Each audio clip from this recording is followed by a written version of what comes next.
Romans chapter 11, part 2, starting in verse 17. But if some of the branches were broken off, and you, being a wild olive, were grafted in among them and become partaker with them of the rich root of the olive tree, do not be arrogant toward the branches. But if you are arrogant, remember that it is not you who supports the root, but the root supports you. You will say then, branches were broken off so that I might be grafted in. Quite right, they were broken off for their unbelief, but you stand by your faith.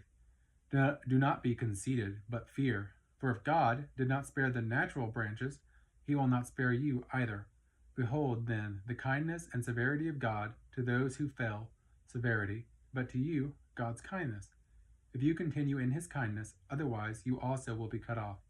And they also, if they do not continue in their unbelief, will be grafted in. For God is able to graft them in again. For if you were cut off from what is by nature a wild olive tree, and were grafted contrary to nature into a cultivated olive tree, how much more will these who are the natural branches be grafted into their own olive tree?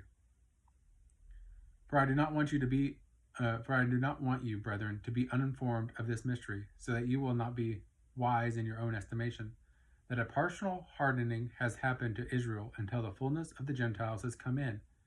And so all Israel will be saved, just as it is written, the deliverer will come from Zion. He will remove ungodliness from Jacob. This is my covenant with them, when I take away their sins. From the standpoint of the gospel, they are enemies for your sake. But from the standpoint of God's choice, they are beloved for the sake of their fathers. For the gifts and the calling of God are irrevocable. For just as you once were disobedient to God, but now have been shown mercy because of their disobedience, so these also now have been disobedient, that because of the mercy shown to you, they also may now be shown mercy. For God has shut up all in disobedience, so that he may show mercy to all. O the depths of the riches, both of the wisdom and knowledge of God! How unsearchable are his judgments, and unfathomable his ways!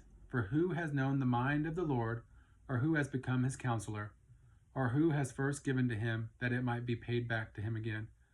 For from him and through him and to him are all things. To him be the glory forever. Amen. I'm not sure if y'all fully followed that first part about the branches, but it's talking about the natural branches. The nation of Israel, being a Jew, is your part of the natural olive tree.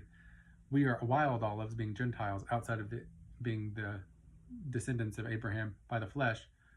And so the Israelites were cut off, Gentiles were cut in, grafted in, and then could they not be grafted back in?